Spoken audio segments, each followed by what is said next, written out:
روزی کا ذریعہ بنے، تو بہرحال یہ بھی ایک وسیلہ ہو سکتا ہے اس کو۔ السلام علیکم۔ فیس پہ جیسے دیکھا جاتا ہے کہ آج بہت بڑا طبقہ بولا جاتا ہے کہ انڈیا میں جب نے ایمان لانے والے ایک شخصیت ہے خواجہ معین الدین رحمہ اللہ، ان کی وجہ سے ایمان اگر وہ نہ آتے تو انڈیا میں ایمان نہ آتا، اور نبی صلی اللہ علیہ وسلم کو ادھر بھیج، بہت ساری بات ہوتی ہے۔ یہ بات کہاں تک صحیح ہے اور اس کی انڈیا میں ایمان آنے کی حقیقت کیا ہے؟ بھائی نے ایک سوال کیا کہ بہت سارے لوگ کہتے ہیں کہ جو ہے کچھ بزرگان دین کا نام لیتے ہیں کہ اگر وہ نہ آتے تو اسلام ہندوستان میں نہ آتا، اور اس طرح کی باتیں کہتے ہیں۔ تو بھائی کا سوال ہے کہ ہندوستان میں ایمان کی تاریخ کیا ہے، چونکہ ایمان لائے گا انسان تو پھر نیک عمل کرے گا، تو ایمان کی تاریخ کا ہندوستان میں تو یاد رکھیے سب سے پہلی چیز کہ ہندوستان ملک میں نبی اکرم صلی اللہ علیہ وسلم کے زمانے میں ہی اسلام آ چکا تھا۔ ہم کب کی بات کر رہے ہیں؟ جو آپ اللہ کے ولیوں کا اور بزرگوں کا جو نام لے رہے ہیں، یہ تو 700 سال 400 سال 500 سال 1000 سال بعد کی باتیں ہو رہی ہیں۔ میں تو یہ دلائل ہمارے پاس تاریخی حوالوں سے موجود ہے کہ نبی اکرم صلی اللہ علیہ وسلم کی حیات میں ہندوستان میں ایمان آ چکا تھا۔ اس کا واقعہ یوں آتا ہے کہ ایک راجہ جس کا نام راجہ چیرامن تھا، جو کہ ملابار کیرلا کا راجہ تھا، وہ ایک رات باہر جو آسمان کو دیکھ رہا تھا۔ آسمان کو دیکھتے دیکھتے اس نے دیکھا کہ چاند کے 2 ٹکڑے ہو گئے، اور یہ واقعہ تب ہوا جب نبی اکرم صلی اللہ علیہ وسلم مکے میں تھے۔ مشرکین نے کہا چاند کو 2 ٹکڑے کرو، آپ نے حکم دیا اور اللہ کے مرضی سے نبی اکرم صلی اللہ علیہ وسلم اس کا ذریعہ بنے اور چاند 2 ٹکڑے ہو گیا۔ یہ 2 ٹکڑے ہونا جادو نہیں تھا، حقیقت تھی، لہٰذا ساری دنیا کے لوگوں نے اس رات چاند کو 2 ٹکڑے میں دیکھا۔ اس نے بھی دیکھا، اس نے فوراً اپنے جو ہے لوگوں کو بلایا، علم والوں کو، اور کہا کہ چاند کل رات 2 ٹکڑے ہوا کیا ہے؟ اس کے علم والوں نے کہا کہ چاند کا 2 ٹکڑے ہونا یہ بہت غیر فطری علامت ہے، اور یہ کسی بہت بڑے سنت اور رشی آنے سے، بہت بڑے مہاتما آنے سے، ایک نبی آنے سے یہ چیز ہوتی ہے۔ اس نے فوراً ایک ٹیم بنائی اور کہا ڈھونڈو یہ نبی کہاں ہے، اس لیے کہ چاند 2 ٹکڑے حقیقت میں ہوا۔ وہ ٹیم نکلی اور ڈھونڈتے ڈھونڈتے جو قوموں میں کہاں کسی نے اعلان کیا کرنا، نبی اکرم صلی اللہ علیہ وسلم جس وقت اعلان کیا نبوت کا، دوسرے کسی نے اعلان نہیں کیا تھا اس زمانے میں۔ پتہ چلا کہ عرب کے دیش میں ایک آدمی نے اعلان کیا، وہ یہاں سے نکلی ٹیم، یہاں سے یمن پہنچی، یمن سے نکل کر جو ہے وہاں مکہ پہنچی، مکہ پہنچ کر نبی اکرم صلی اللہ علیہ وسلم ملاقات کی، آپ صلی اللہ علیہ وسلم کی ہاتھ بشرف اسلام ہوئی، مسلمان ہو گئے، وہ صحابہ ہو گئے۔ وہاں سے وہ لوگ نکلے واپس جو ہے ہندوستان آئے، بادشاہ کو بتایا ہم نے ایمان قبول کر لیا اس آخری نبی کے اوپر، اور آپ وہ کیجیے۔ وہ بادشاہ یہاں سے نکلا، وہ بادشاہ بھی جو یمن گیا، یمن کے ساحل سے نکل کر وہ جو ہے مکہ گیا، مکہ میں اس نے ملاقات کی آپ صلی اللہ علیہ وسلم سے، واپس لوٹتے ہوئے اس کا انتقال یمن میں ہی ہو گیا، اور اس کی خبر آج بھی یمن میں موجود ہے، راجہ چیرامن کی۔ یہ کب کی بات ہو رہی ہے؟ آپ سب کی زندگی کی بات کر رہا ہوں میں، آپ کب کی بات کر رہی ہے؟ اللہ کے ولیوں کی 400 سال 500 سال 1000 سال۔ آپ کو کیا لگتا ہے اسلام سے یہ ملک جو ہندوستان ہے کیا غیر آشنا رہا 400 سالوں تک؟ یہ تو ایک چیز تھی۔ پھر وہ آیا بادشاہ، اس نے آ کر جو ہے پہلی مسجد کی تعمیر ہوئی، وہ مسجد بھی آج بھی موجود ہے۔ یہ معاملہ ہوا آپ کے زمانے میں۔ آپ صلی اللہ علیہ وسلم کی وفات کے بعد صحابہ یہاں آئے، اور ہندوستان کے اندر ایک تاریخی حوالے کے اعتبار سے یہاں ہندوستان میں 15 صحابہ اور 25 تابعین کی خبریں ہیں،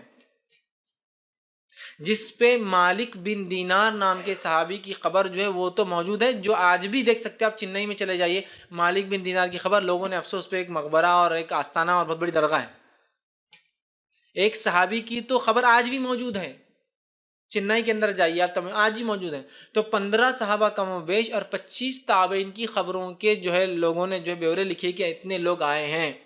ہندوستان کے اندر عمر ابن خطاب رضی اللہ عنہ کے دور میں فوجیں آئی جو سورت میں اتری، ساحلی علاقے میں، گجرات کے اندر رہے صحابہ۔ اس کے بعد جو ہے عمر ابن خطاب رضی اللہ عنہ کے بعد عثمان ابن عفان کے دور میں جب نیول پہلی بار شپ بنی، جہازوں کا بیڑا بنایا گیا اور اس سے مسلمانوں نے شروع کیا، تو مسلمان فوجیں جو ہے بمبئی کے ساحل تک بھی آئی، اور بمبئی کا نام جو ہے وہ بمبئی جو ہے ممبا دیوی کے نام سے نہیں، ممبئی جو الفاظ ہے یہ عربی کا ایک لفظ ہے، اس کا معنی ہوتا ہے جزیرہ نما علاقہ، ممبئی کہتے ہیں اس کو۔ بہرحال لوگ کہتے ہیں ممبا دیوی، ویسا نہیں۔ تو ممبئی تک آئی، سورت پہ اترے، اسی سورت تک آئی، اسی طرح ساحلی پورے گجرات کے علاقے میں صحابہ آئے۔ اس کے بعد جو ہے اوپری علاقے، زمین کے علاقے سے صحابہ ہندوستان میں آئے۔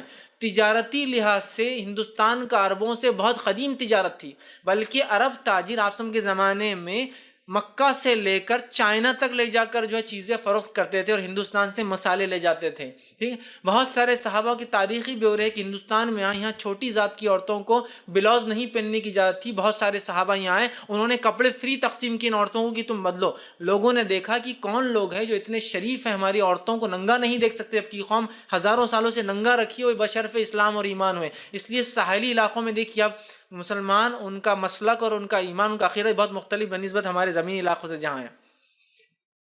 ساحلی علاقوں میں آپ جا کے دیکھیے تو یہ 15 صحابہ, 15 نہیں چلیے ایک ہی مان لیتے وہ ایک صحابہ تھے. اور میں سمجھتا ہوں ایک صحابی بھی کافی ہے پورے دنیا کے مقابلے میں. ایک ولی اللہ جب پورے ہندوستان کو کر سکتے ہی, بادشاہ ایمان کی ایک سلام کا تو 90 لاکھ اور ایک سلام میں 90 لاکھ, تو ایک صحابی تو 90 کروڑ اور 90 کروڑ کی طاقت رکھتا ہے. اور ایک نبی تو خالی ایسا دیکھ لے تو جتنی دنیا تک انسان ایمان میں آ جانا چاہیے. لیکن افسوس ابو جہل آئے ہی نہیں آخر تک. افسوس کی نظروں میں بات نہیں تھی جو ہمارے ولیوں میں ہے کہ 90 لاکھ ادھر اور 90 لاکھ ادھر. ایک سلام پہ تو 90 لاکھ بولے, دوسرا 90 لاکھ. ابو جہل پڑوسی رہا لیکن بیچارہ 9 سال 10 سال تک ایمان نہیں لایا, مر گیا, پھر مر کھپ گیا جنگی جو بدر کے اندر. کیسے کیسے قصے بیان کرنے والے سنا. تو میں سمجھتا ہوں کہ اگر ایک ولی 90 کروڑ کر سکتا, 90 لاکھ کر سکتا ہے, تو ایک صحابی تو 90 کروڑ کی طاقت رکھتا ہی ہوگا, 10 ٹائمز تو طاقتور ہوں گے ہی ان سے. تو بہرحال یہ ایک صحابی بھی لے لیے جائے, چلو کوئی نہیں, صرف ایک صحابی آئے, تو میں سوال کرتا ہوں ایک صحابی تجارت کے لیے آئے ہوں گے, دھندے پانی کے لیے آئے ہوں گے ہندوستان میں کہ بھائی تجارت بہت اچھی ہے, یہاں غریب لوگ ہیں, ان کپڑے پہنائیں گے اپن تو اپنے فائدہ ہوگا, ادھر اپن سلائی مشین کا کارخانہ ڈال دیں گے, کپڑے مینوفیکچر یہاں لاگے سے. کیوں آئے ہوں گے وہ صحابی, مجھے بتائیے کیوں آئے ہوں گے؟ آپ تاریخ کا آپ حوالہ اٹھا لیجئے, صحابہ کی خبریں, کوئی ہے استنبول کے اندر, تو کوئی الجزائر کے اندر, الجیریا کے اندر, تو کوئی موراکو کے اندر, مراکش کے اندر, کوئی مصر کے اندر مدفون ہے, کوئی مکہ میں ہے, کوئی مدینہ میں ہے, کوئی شام میں ہے, کوئی دمشق میں ہے, کوئی اردن کے اندر ہے, کوئی فلسطین میں ہے, کوئی سیریا کے اندر ہے, کوئی ترکمانستان, کوئی ازبکستان, کوئی تاجکستان, کوئی چائنا کے اندر ہے. سعد بن ابی وقاص رضی اللہ عنہ چائنا کے اندر مدفون ہے. تو چائنا کیا گئے تھے؟ بزنس کرنے گئے تھے. چائنا سے سستا مال ملیں گا, سعودی عرب لا کے بیچیں گے. صحابہ صرف ایک مشن کے تحت نکلے تھے, اپنے دین کی دعوت جو نبی چھوڑ کر گئے اس کو لوگوں تک پہنچا دینا ہے. تو کوئی آپ کو تعجب ہوگا, صحابہ کی قبریں جو ہے انڈونیشیا اور ملیشیا کے اندر بھی ہے, فلپینز کے اندر ہے. یہ صحابہ کیوں گئے؟ انٹرنیشنل بزنس کر رہے تھے. چائنا کے اندر ہے. یہ صحابہ اپنے دین کی دعوت لے کر چلے تھے. تو صحابہ کی قبر اس چیز کی سب سے بڑی دلیل ہے کہ ہندوستان میں اسلام اولین روز سے آ چکا تھا. بعد میں صوفی سنتوں نے کچھ کیا ہوگا وہ ایک الگ قصہ ہے, لیکن ابھی اسلام کسی ولی نے نہیں لایا. اسلام ہندوستان میں سب سے بڑے اولیاء صحابہ نے لے کر آیا در کی, اور صحابہ کی قبریں اور تابعین کی مزاریں اس چیز کی دلیل ہے کہ وہ دین لائے تھے, دین پھیلائے تھے. اور اگر ایک ولی آ کے آپ بول سکتے پورے ہندوستان کو جو ہے راجستھان کی سرزمین سے چمکا سکتے ہیں, تو ایک صحابی تو میں سمجھتا ہوں ہندوستان کے ایک علاقے سے بیٹھے تو چین تک چمکا سکتے ہیں. ظاہر سی بات ہے ایریا آف ورک زیادہ ہی ہوں گا نا, ایک ولی کے مقابلے میں صحابی اور پھر نبی. مقامات ہیں نا اللہ کے نزدیک, ایمانی اعتبار سے وہ ہوتی ہے. ٹھیک ہے. تو بہرحال اس سے تو اسلام ہندوستان میں نبی کے زمانے میں اور آپ صلی اللہ علیہ وسلم کے بعد صحابہ کے دور میں اور تابعین کے دور میں آ چکا تھا. اور ہند جو ہے بہت مشہور علاقہ تھا. ہندوستان کو ایسا نہیں تھا بہت ریموٹ پلیس کہ آپ ٹنڈرا ریجن جیسا آپ بولیں گے سائبیریا ہے, رشیا کا اوپری علاقہ ہے, ناروے ہے نا, ایک دم بالکل پولینڈ ہے. ہو سکتا ہے بھائی اتنی برفیلی علاقے فلاں, یہ وہ علاقے تھے جن میں سفر ہوتے تھے. اور چین سے ایک راستہ جس کو سلک روٹ بولتے تھے, سلک روٹ جو ہے چین سے نکل کر جاتا تھا. اور کہاں تک جاتا تھا؟ پورا یوروپ تک, مطلب انگلینڈ تک, فرانس تک وہ راستہ جاتا. سلک روٹ بولتے تھے اس زمانے. اس کے اوپر پورا سلک کی تجارت, سلک آتا اور جاتا تھا. اور اس سلک روٹ سے ہمارا شہر اورنگ آباد بھی جڑا تھا. سلک روٹ سے اس زمانے سے. پیٹھن جو آپ کا علاقہ ہے اس میں ایک سلطنت ہوا کرتی, ساتواہنا بول کے ایک ڈائنیسٹی تھی, وہ ختم ہو گئی. یہ ایک بہت بڑی سلطنت تھی جو پیٹھن ان کا دارالحکومت تھا, اور بہت بڑے علاقے کو ہندوستان نے بہت بڑے علاقے کو کنٹرول کرتی تھی. ان کا بھی تعلق چین سے تھا, اور یہ چین سے کیڑے لے کر آئے تھے سلک کے, سلک وارمز.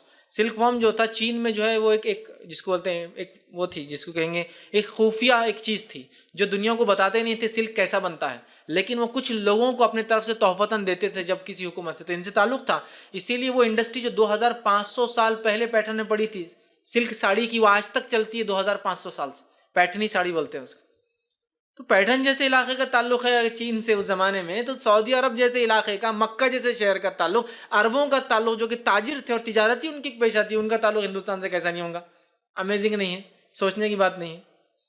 تعجب کی بات ہو، ان کو کہیں گا نہیں آپ سم کے بعد 400 سال بعد کوئی ولی لے کر آئے، تو تعجب کوئی بھی ہنسے گا تاریخی حوالے سے کہ جس چھوٹے سے چھوٹے ہندوستان کے علاقے کا چین سے تعلق اس زمانے میں رہ سکتا ہے، تو مکہ جیسے شہر کا اتنی بڑی مسلم سلطنت کا جو حضرت ابوبکر کے زمانے، عمر کے زمانے میں، عثمان کے اور علی کے زمانے میں اتنی بڑی سلطنت جو 20 اور 30 ملکوں پہ ڈیپینڈ ہے، کیا وہ سلطنت والوں کا ہندوستان شہر میں نہیں ہوا رہا؟ ان سے کیا لینا، اپنا کافی یہاں کافی.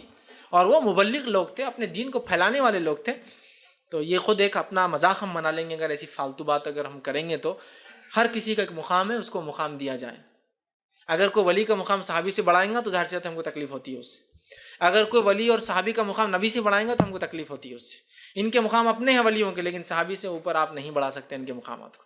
ان کے اپنے مقامات ہیں ادر کے. ٹھیک ہے. تو بہرحال اسلام ہندوستان میں آپ سب کے زمانے میں آیا، اس کے بعد صحابہ کے دور میں آیا، خلفاء راشدین کے دور میں آیا، تابعین تبع تابعین کے دور میں آیا، اور 80 سال بعد تو بہرحال محمد بن قاسم آ کے بیٹھے ہوئے پاکستان تک، تو اور پورے بارڈر تک ہندوستان، جس کو راجستھان کا کچھ علاقہ ہے، جس کے اندر پنجاب کا کچھ علاقہ اور کشمیر کا کچھ علاقہ. 80 سال بعد آپ سن کے وہ ان کی فوجیں کھڑی وہاں کر محمد بن قاسم کی، کس لیے آ کر کھڑی؟ اور محمد بن قاسم آ کے اپنا اپنا کر رہے، اپنا اپنا جا رہے. یہ وہ لوگ تھے ہی نہیں، یہ مبلغ لوگ تھے، جہاں جاتے اپنے دین کو پھیلاتے تھے.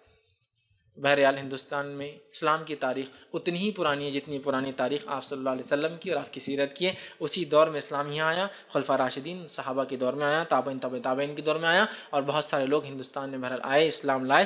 بعد میں بھی لوگوں نے کام کیے ہوں گے، لیکن ظاہر سی بات ہے ان کی قربانیاں اور ان کے کام بہت عظیم تھے، ان کے کارنامے عظیم تھے. ہندوستان جیسا ملک اسلام کی روشنی سے 400 سال تک دور نہیں رہا، بلکہ آپ سب کے زمانے میں اسلام کی روشنی اس ملک تک پہنچ چکی تھی.